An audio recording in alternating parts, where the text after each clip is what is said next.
Hi everyone, I am Zeiss, and on this channel I turn you into an RPG master. So if you're new to the channel and that is something you're interested in, make sure to smash the subscribe button and keep in touch. Now, the campfire chat for the Diablo 4 PTR and patch 2.0 were massive, many changes. So this time I will try to somewhat do TLDR video, although I don't necessarily approve of those because not knowing all the changes might not make you a better player, and just shifting through them might not help you make fast, adequate and well-informed decisions. So let's see how this will turn out, and for that to achieve that I will use the posts I did on X on my profile, so you might want to follow that as well if you're interested in what I'm doing. Well, you probably guessed it. If you don't know, I'm usually maining the necromancer class, pushing off meta builds to see how far they can go, where the balance problems lie, and I play all the necro builds throughout the seasons as possible. And let's see what else we got here. I also played the other classes, of course. I have platinum trophy on PlayStation for this game. So let's see. They outlined some problems with progression, so they're changing the difficulty. Basically, how things will turn out from now forward. Tier 3 is usually a place where we don't do anything except the capstone. Sacred items are junk, and let's see what notes actually I took about that. Now those are things that they're going to be addressing. Also, Rod Ferguson said that mercenaries are a separate system from minions. They're not be gaining anything minion wise or companion wise. They want to change leveling up. They want to change the monsters. Also, like I said, difficulties. The itemization is changed and the paragon is changed. Also, the glyphs and boards and new limits. The character journey, they are bringing down the maximum level to 60, and we will get 10 more points to put on the skill tree, and we'll be getting new skill and new passives, but we'll get there.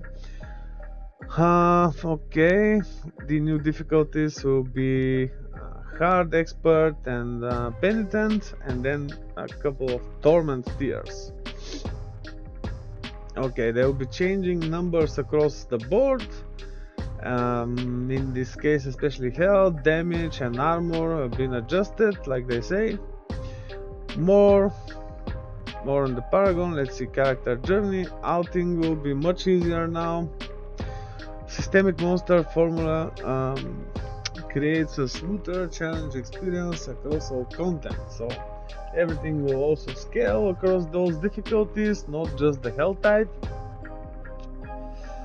Monster scaling. Let's see, monster scale to the pit tier. You will have to actually clear a pit tier, this and that, to progress to the new difficulty.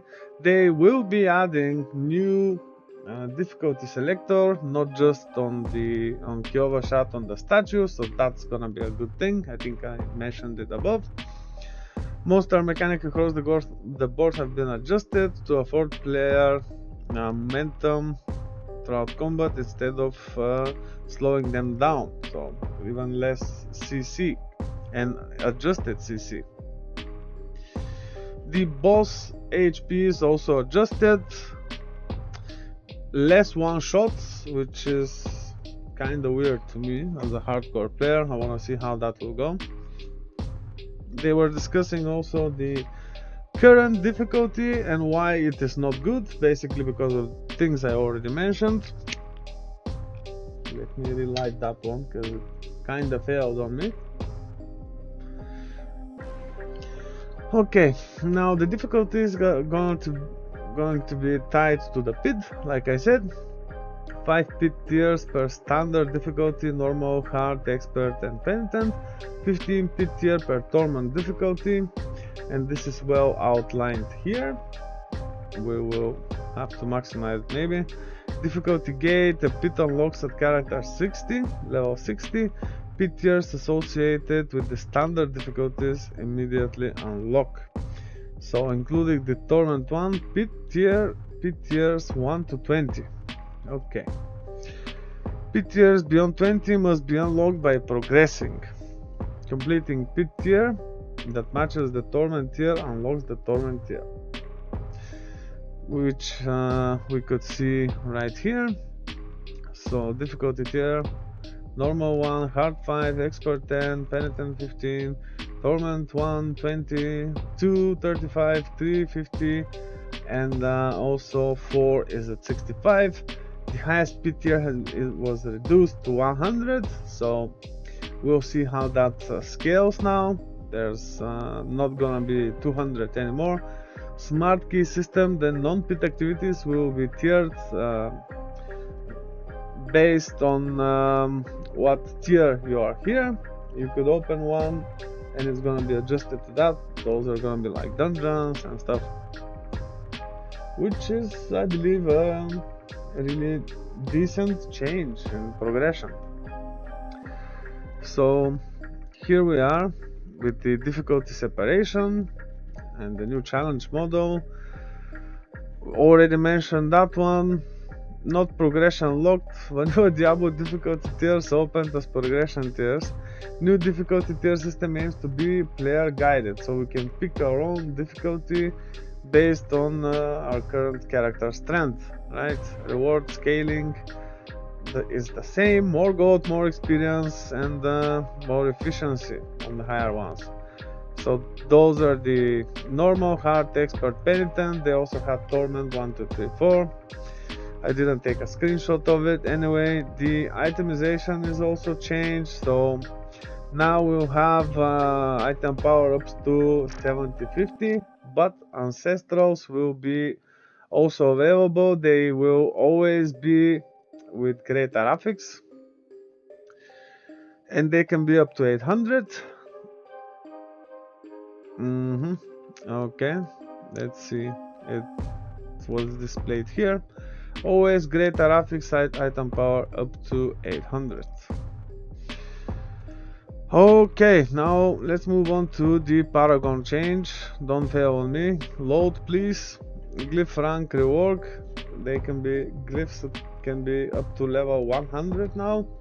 So like I mentioned, that's probably gonna lead to some RMT heaven, but we'll see how it goes. For boosting and so on. Glyphs start as rare at rank 1, upgrade to legendary at 46. Glyph radius is increased now twice. On rank 15 and 46, when glyph becomes legendary, it unlocks a significant multiplicative stat bonus. So that's a third bonus that we'll be getting on the glyph.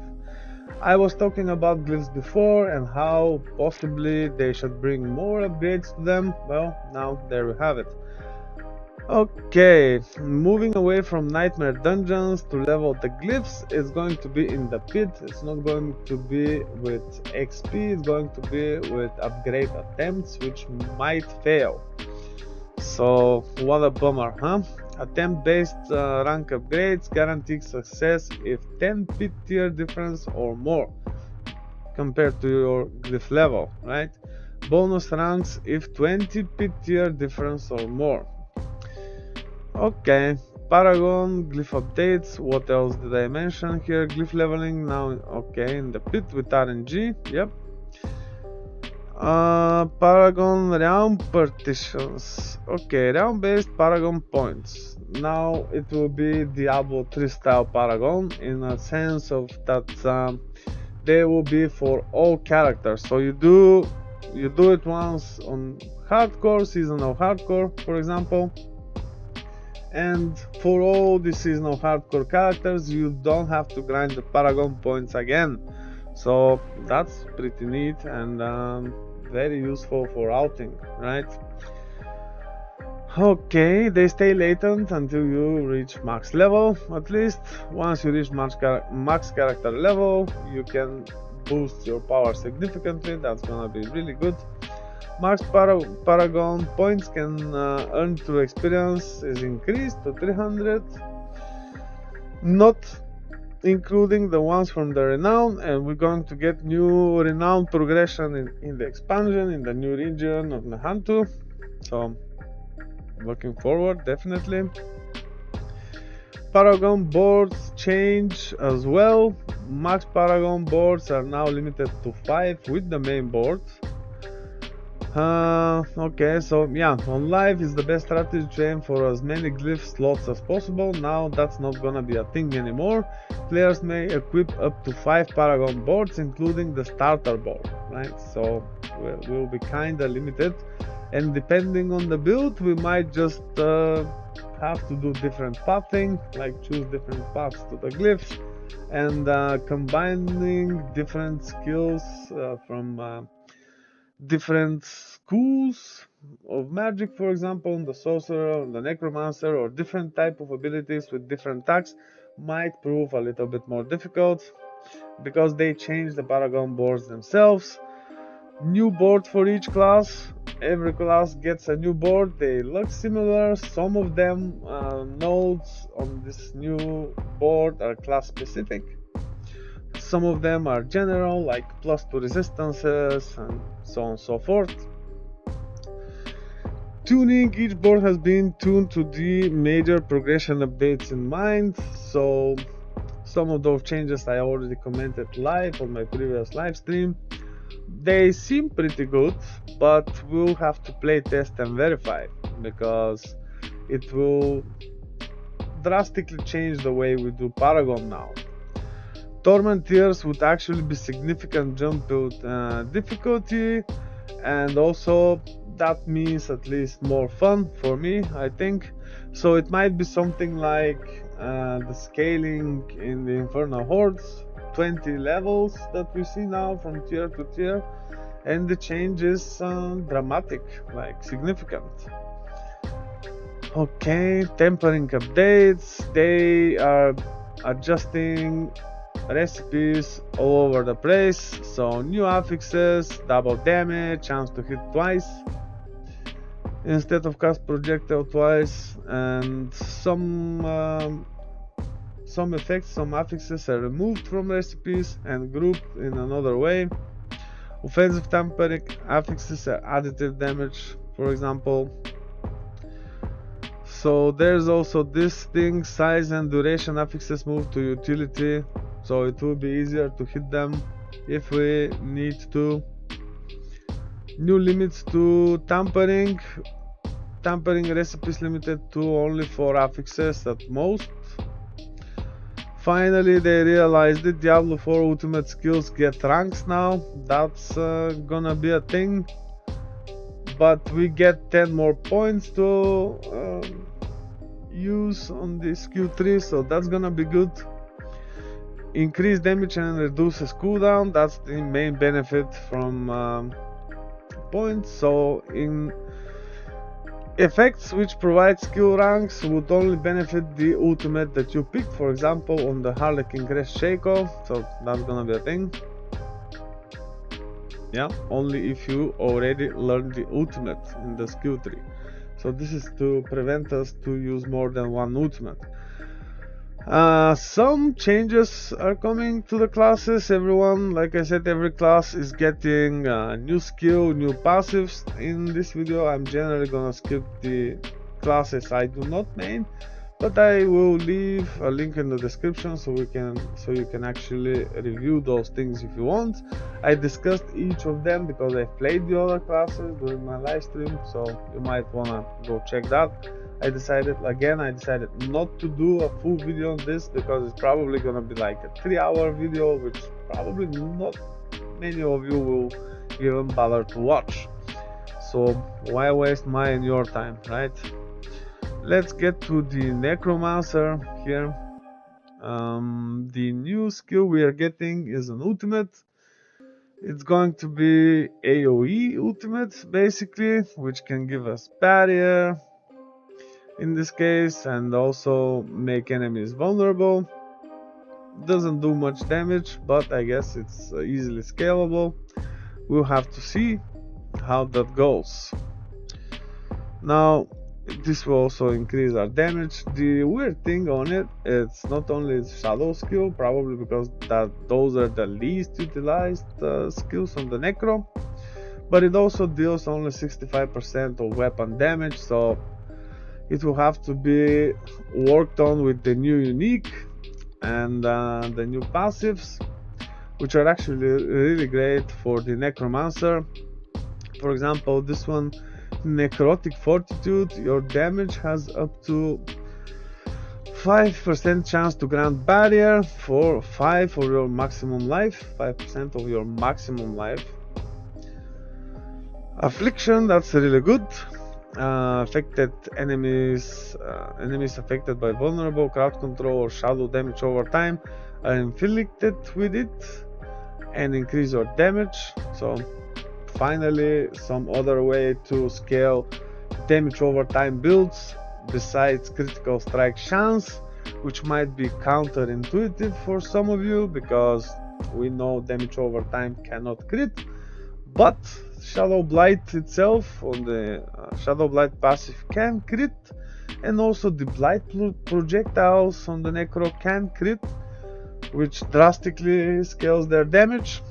Also Sever, for example, is shadow damage, not damage over time. Only the desecrated ground effect is damage over time, so that drastically scales the shadow damage, critical strike chance. So now we have other ways to scale it even further without having to invest in critical strike chance and damage separately. So that's really good. Frailty, good legendary note here on the board, the new board that we'll be getting. Cursed enemies take increased damage from us and minions. Also, this one's really good. You do increased damage for seconds after casting ultimate skill. That will greatly benefit necromancers across the board, especially with the new skill. Also, good incentive for Bone Storm and Blood Wave, especially Blood Wave now, and that I'm mostly playing the Blood Artisan Necromancer this season. This will definitely help a lot to scale the Bone Spirit damage. While Fortified, you do increased damage, that's pretty good, not only for Blood build but across the board. Oh, this one is lucky hit chance is increased, so we finally have to not look for it on gear. That's pretty good, and now that also it's removed from wand, I think it's a really good addition to the Necromancer skill tree, which was kinda poor compared to the other classes. Necromancer gets also a new unique item like every other class, so that's pretty good. Sever no longer returns, that's a new aspect, and it's split to 3, same for Bone Spirit. We're also getting one for the Golem, if we focus on minions. This is the new unique, the Unmaker. Looks scary, but I guess that's the point. And this is bound to the new ultimate skill that we will be getting. Looks really good. Generally skipping this, I'm just gonna say that Sork is going to be OP as usual, so no surprise there. We will be getting 2 new mythic uniques. There they are. I believe this one is a bit symbolic, but we'll probably have to play test it on the PTR or during the season to see how it plays.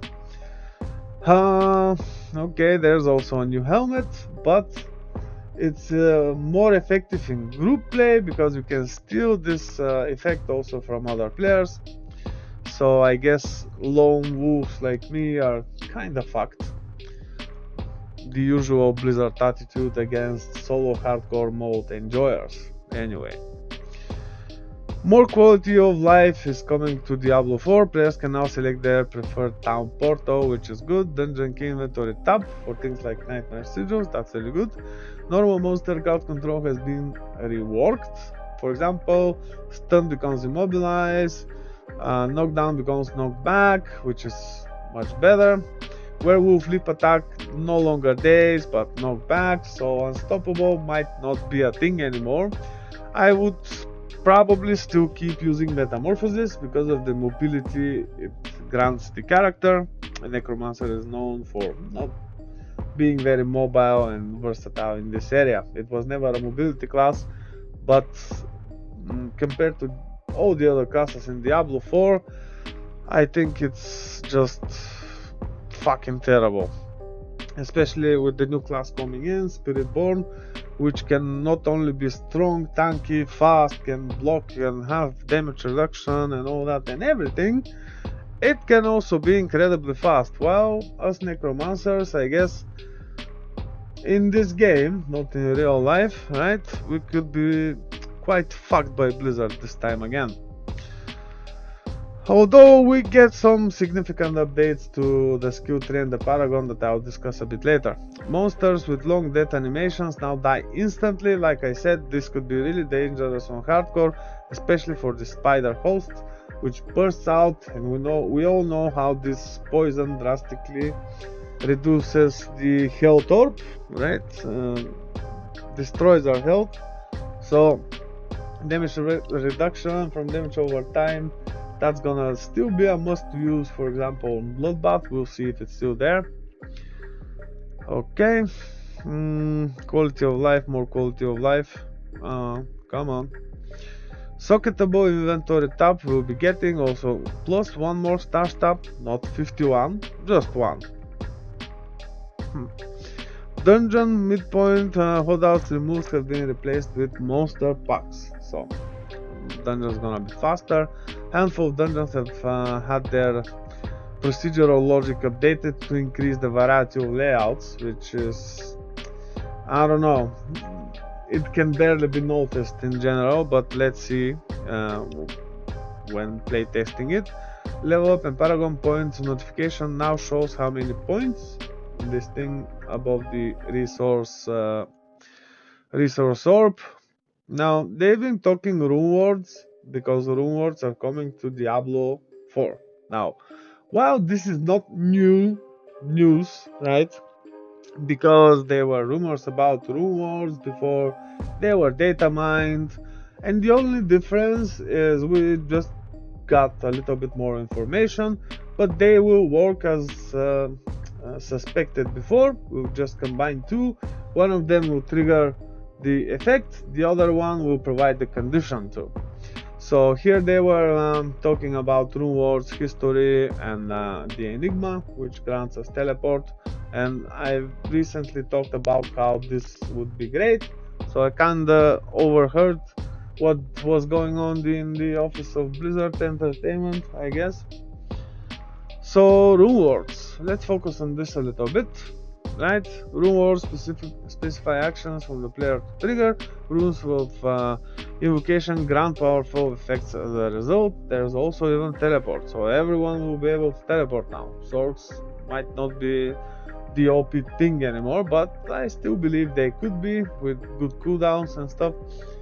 We could potentially only dream to get there with like very fast attack speed, or forcing us to trigger this effect in some other ways depending on the invocation rune. Rune of ritual and rune of invocation must be paired together in an item with two sockets to form a rune ward, which is kind of a problem because they will kind of force us hardcore folks again to use specific things or risk dying. So I don't know if that's a good decision. Maybe they should have provided like a different tab, like seasonal power tab, where we can actually do this separately and limit us there, so we don't have to sacrifice something for something potentially more beneficial, right? I don't necessarily agree with this change, like you probably understood, so we'll see how it plays. Higher rune rarity runes will have more potent conditions or effects, so they're probably gonna be hard to get, but they will be tradable, so again, RMT heaven. Rune words offering. Okay, let's get into this thing real quick. Offering is the rune resource system, so they will have their own separate resource to trigger the effect. And unfortunately, like I said, they're gonna have to be in our gear. Runes of ritual generate offering for the linked runes of invocation to consume. More demanding rituals gain more offering, more powerful invocations require more offering. So those combinations would be probably very interesting, like this one here, for example, gain 50 offering, it's legendary, and this one is magic, so it requires 25. Could be used quite often this time if those are combined. Overflow, which is happening in this case, is when the invocation receives offering in excess of what is needed to trigger it. Many invocations receive bonus effects when overflowed. The bonuses are proportional to the overflow amount, so it won't be triggering it twice at once. It will perform like this. So that's gonna be a thing. Rune world rules. Now, it looks crazy, that's what I said. Runes can be socketed into items with 2 sockets and now can only be paired with a rune of the opposite type. You can have a maximum of 2 rune words equipped, but helmets will now have 2 sockets to make up for this, which is, I don't think, enough. You cannot equip the same rune twice, so that's gonna be a thing. Runes are available for users who own Vessel of Hatred. If you don't, you won't be able to use rune words. Runes stack and will be stored in a new socketable inventory tab. Hope it's more than 99. Runes are tradable. Again, RMT heaven. Rune words and rules. Now there is more to that.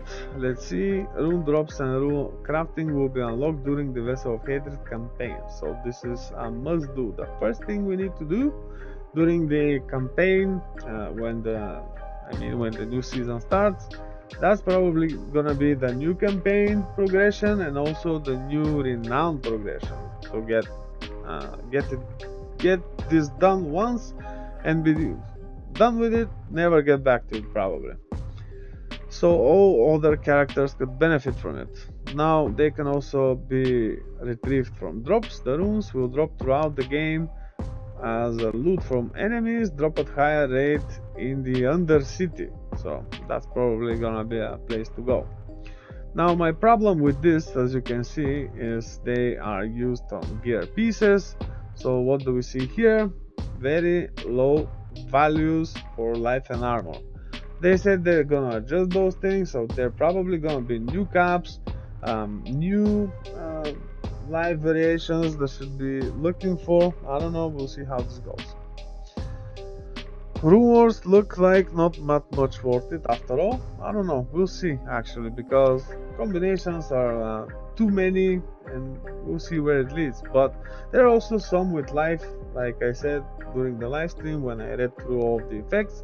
But sacrificing, what is it, 2 times 9, yeah, 18% maximum life for some potentially not so beneficial effect, like I said, especially on hardcore, might not be a thing. So we'll see how they can complement our builds and how they can actually be much better than that. Harness the power of other classes. Yep, now we can use skills from other classes to runes. For example, the Ja rune here will provide us teleport, the Om rune will provide enhanced war cry from the barbarian, so on and so forth. Again, I will leave a link in the description so you can read all of the effects. Some combinations can actually be wild, and we were suggested to break the game during the PTR, so I believe that's gonna happen. Some cast improved versions, so we'll see whatever the fuck that means. You always cast the best possible version if you have upgrades. Alright, awesome. There will be crafting with the rune words. We can craft mythics with them also. 3 runes of the same rune you can use to roll a new rune. I'm not sure if that's gonna be a random new rune or just the higher tier rune. Probably the higher tier rune. The crafted rune is guaranteed to be different than the runes used, so it might be random at the same time, who knows. When magic and rare runes are used, there's a chance to roll a rune of the next highest rarity. Okay. Mythic and unique crafting. Runes can also be used to craft some mythic uniques at the jeweler. Each mythic unique that is available to be crafted will require specific runes and a resplendent spark, so it's gonna require just one, not 4 anymore, but will also require runes. This is in addition to the existing mythic unique crafting. In addition, you can also use the old one, of course. So Diablo 4 completely destroyed the hope for solo mode, yeah, from whatever they said, made me think of that. All Diablo 4 changes announced will be in the PTR, so everything mentioned so far will be in the PTR, and the PTR is coming next Wednesday, the 4th of September 2024. So in a week, in less than a week actually, we'll be able to play all of this on Battle.net PC. I will be streaming it and probably won't be sleeping much because those are too many things to test. I will probably not be able to test everything, but as much as possible I will try to limit my fun to test more things instead of keep enjoying the same thing, because we're gonna do it during the season anyway, right? Let's see, what else do we have here? Carryover, Connect, Campaign Completion, Mounts and Renown, Fog of War, Altars of Lilith, stat bonuses. We'll get everything from our accounts to the PTR. It might be with some delay. They probably already made the build, they copied everything, so we might get some progression we had like, I don't know, 2 weeks ago. We'll see. PTR testing phases. There will be 2 testing phases from Wednesday to Friday without NPC to boost ourselves, because they want to also check the progression. And from Friday till the end, through the weekend and during the next week till the 11th, there will be a boost NPC, some dancing demon with a chest in Kyovashat, which can grant us boosts like gear and boost us to level 100, so on and so forth. Okay, there is, what else? Okay, yeah, Adam Fletcher mentioned something really important. He mentioned that Armory is work in progress. So, I imagine this like that. Like in the wardrobe, you can have templates for your cosmetics. They will probably bring us templates for our builds, or we can just go there or change them on the fly. I don't know. Probably it's gonna be something like the wardrobe, like where we change templates of the cosmetics. And that, I believe, is really good, because in this game different content usually requires some adjustments to the builds that you're playing. There's no one conquer, destroy the entire game build. Well, there could be, but for different content you might be required to do some fine-tuning, like even change an aspect or an item or a few skill points, things like that. So with the Armory, that's gonna be a thing. Should be done faster, hopefully. Let's see what it turns out to be. Also, Aislinn here's mentioned that the masterworking materials will now come from Nightmare Dungeons by killing anything. This is because usually the way we do Nightmare Dungeons is don't pay attention to whatever is going on in the Nightmare Dungeon, just go to the Gravestone, leave and repeat after we boost our level elsewhere, right? Because that's kind of more efficient. Well, I tried the other way around, and I assure you it's about 3 times longer, so not really recommended. Everything in Nightmare Dungeons will drop masterworking materials, said Colin. That's a significant change again. So now glyphs will be in the pit, masterworking materials in the Nightmare Dungeons. They changed them. Diablo 4 is getting new difficulty selectors across the world. I already mentioned that. There's gonna be one in Kerrigar, one beneath Kurast, not only the one which is in Kyovashat, so we don't have to go from Kerrigar to Kyovashat to change the tier, to do different pit tier and so on and so forth. Hope it makes sense. Okay, we'll see what that is in a bit. Okay, Jivan here says Diablo 4 runes are stackable, have a new tab for them with the gems, we already discussed that. Diablo 4 will get 2 PTR phases, like I already mentioned. What is this? It's okay, new PTR boost. Level to max, 50 to 60, complete the map. Fall, class mechanic, yeah, we'll get everything. So we can actually do some testing this time instead of farming like crazy for the entire week and not being able to test anything.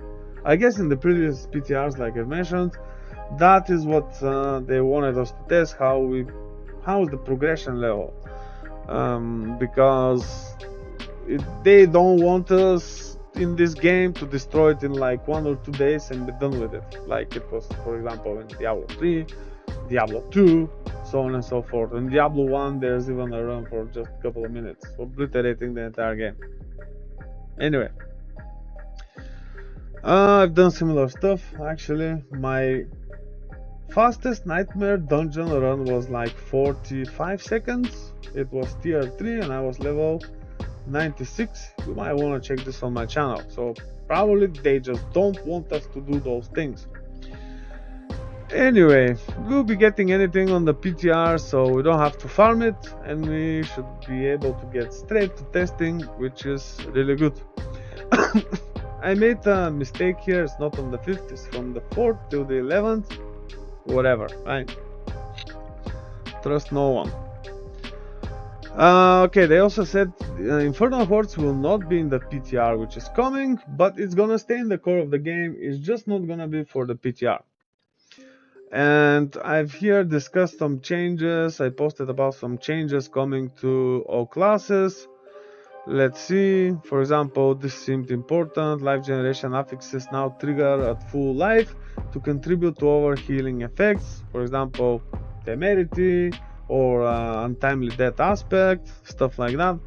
Bloodlance will now be better. They are reworking it. They are moving one of the upgrades to the middle upgrades about the guaranteed overpower and stuff, and instead added damage instead of that.